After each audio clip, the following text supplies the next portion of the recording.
Hello friends. पिछले lecture में हमने देखा था इनपुट एंड आउटपुट को बेसिक कोडिंग किस तरीके से करते हैं। आज मैं आपके लिए लेकर आया हूँ कि हम इनपुट आउटपुट तो यूज में ले रहे हैं, बट हम हमेशा देखते हैं कि हम होल्डिंग सर्किट्स क्रिएट करते हैं पुश बटन, क्योंकि हम तो पुश बटन को रिलीज कर देते हैं एक बार प्रेस करने के बाद। देन हमको अब क्या करना है, पुश बटन को प्रेस करके वापस रिलीज कर देना है। तो वही होल्डिंग सर्किट अब आपका जो नेक्स्ट टॉपिक है वो होल्डिंग सर्किट है। तो हम होल्डिंग सर्किट देखते हैं किस तरीके से क्रिएट होते हैं। पिछले में भी हमने वही चीज देखी थी। होल्डिंग सर्किट हम दो तरीके से क्रिएट कर सकते थे। Holding circuit first using by output bit,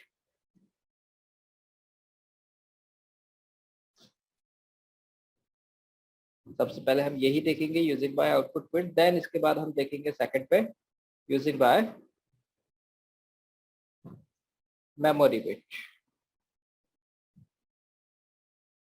okay, तो सबसे पहले हम देख रहे हैं यूजिंग बाय आउटपुट बिट। तो वापस से मैं अपनी स्क्रीन शेयर करता हूँ, अपने स्क्रीन पे चलते हैं हम। यूजिंग बाय आउटपुट बिट के लिए सबसे पहले मैंने क्या किया, सिंपली यहाँ से एक एनो स्विच लिया है, एक एनो स्विच, एक एनसी स्विच, एक आउटपुट कॉइल। देन मैंने एनो से जस्ट पहले लाइन पे क्लिक किया, अपने नेटवर्क पे क्लिक किया। देन यहाँ पर आपके पास ऑप्शन होता है ओपन ब्रांच करने का, ओपन ब्रांच पे क्लिक किया। देन मेरे को एक एनो स्विच लगाना है, एनो स्विच क्लिक किया और इस ब्रांच को मैंने क्लोज कर दिया, ये ब्रांच क्लोज कर दिया। देन कोडिंग की स्टार्ट कीजिए। I0.0,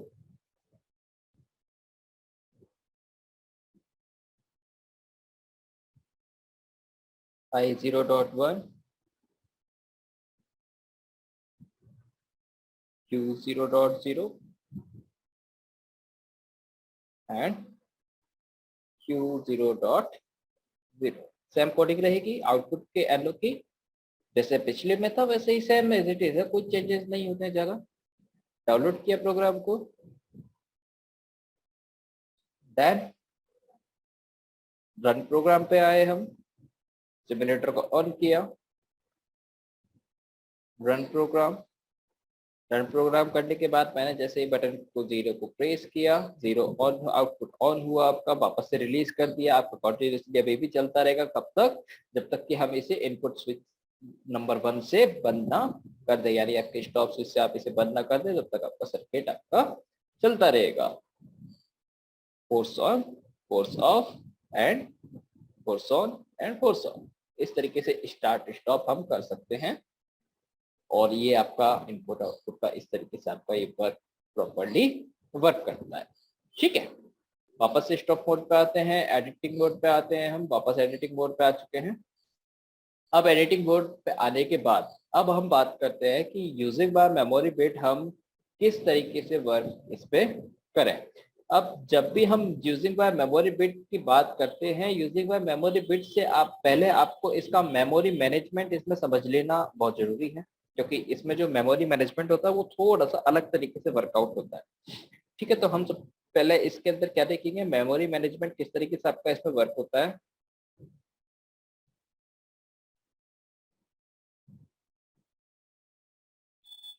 मेमोरी मैनेजमेंट हम समझते हैं। ठीक, इसमें जो मेमोरी की बिट है, मेमोरी जो बिट होती है आपकी, इसमें M0 से हम डिनोट करते हैं। मैंने किया बिट को हम किससे डिनोट करते हैं, M0.0। आधा 1 हो सकता है, आधा 2 हो सकती है, आधा 3 हो सकती है, आधा 4 हो सकती है। ये टोटल नंबर ऑफ होती हैं आपकी 256 तक आप इसमें यूज में ले सकते हो मेमोरी बिट्स को। ठीक है, देन बिट के बाद आता है आपका बाइट।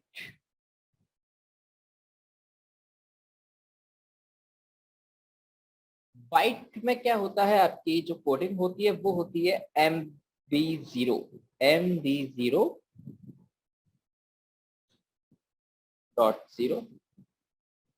ठीक है, वही जैसे इसमें रहता है, सॉरी MB0 रहता है सिर्फ इसमें, MB0, MB1, MB2। ये भी होती है आपकी टोटल नंबर ऑफ 256। बट जो ये होती है 256, वो क्रिएट कैसे होती है वो चीज को मैं आपको समझा देता हूं पहले। यहाँ पर ये जो मेरे पास मेमोरी बिट है M0.0 means M0 plus M0.1 से मिलकर आपकी एक बाइट तैयार होती है, मींस MB0 आपकी प्रिपेयर होती है। इसमें इस तरीके से चलता है। देन हम आते हैं बाइट के बाद वर्ड पर।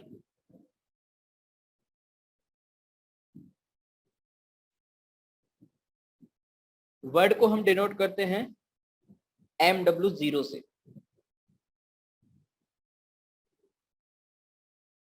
MW0 आधा 1 हो सकता है, आधा 2 भी हो सकता है। ये भी टोटल नंबर ऑफ होते हैं आपकी MW128 तक।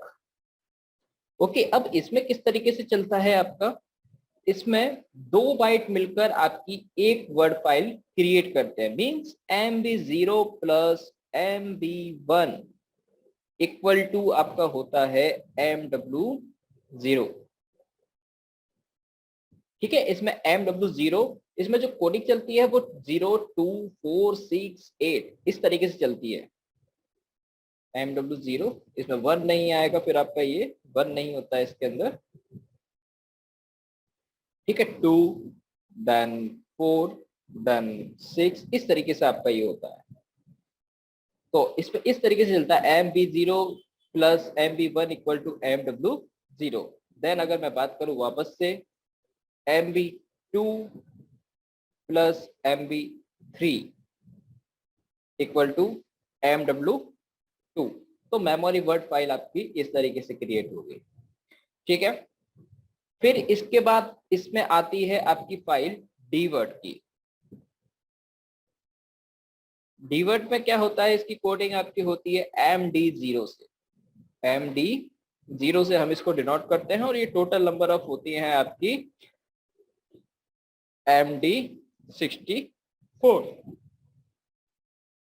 ओके, अब इसमें क्या होता है, 2 वर्ड फाइल से मिलकर आपकी एक डीवर्ड फाइल बनती है, means MW0 plus MW2 equal to MD0। तो इस तरीके से आपकी ये फाइल क्रिएट होगी। ठीक है, ये है मेरा मेमोरी मैनेजमेंट। तो हम मेमोरी बिट को M से ही डिनोट करते हैं, वही चीज आपकी यहाँ पे चलेगी सिंपली। वापस से मैं अपनी स्क्रीन पे आता हूँ, स्क्रीन शेयर करता हूँ वापस। अब यहाँ पर हमने क्या किया, M0.0 मेमोरी बिट हमने यूज में ले ली।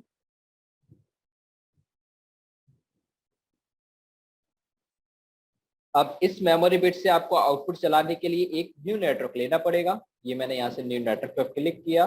न्यू नेटवर्क लेने के बाद मैंने यहाँ पे नेटवर्क पे क्लिक किया, एक एनो कॉइल और एक आपका आउटपुट कॉइल मैंने ले लिया है। यहाँ से M0.0 और इससे मेरा एक आउटपुट Q0.0 कर दिया। देन प्रोग्राम को डाउनलोड कर देंगे हम यहाँ से, यस, एंड मॉनिटर को ऑन किया। मॉनिटर को ऑन करने के बाद सिमुलेशन पे आए हम। सिमुलेशन पे आने के बाद यहाँ से प्रोग्राम को रन किया। प्रोग्राम रन करने के बाद वही चीज है सिंपल, इनपुट को ऑन किया, ऑफ किया, स्टॉप करना है तो ये आपका स्टॉप हो गया। ठीक है, इस तरीके से हमारा ये word file memory bit and workout होता है। ठीक है, आगे हम देखेंगे, नेक्स्ट लेक्चरों में देखेंगे इन बाकी जो बिट्स है डीवर्ड और बाइट्स को किस तरीके से यूज में लिया जाता है। तो ये होल्डिंग सर्किट था, हमने दोनों तरीके से होल्डिंग सर्किट क्रिएट करके देखा किस तरीके से हम होल्डिंग सर्किट क्रिएट कर सकते हैं। नेक्स्ट लेक्चर में हम देखेंगे बिट लॉजिक हमारा किस तरीके से कम चलता है या बिट लॉजिक को हम कैसे यूज में ले सकते हैं। Okay, thank you.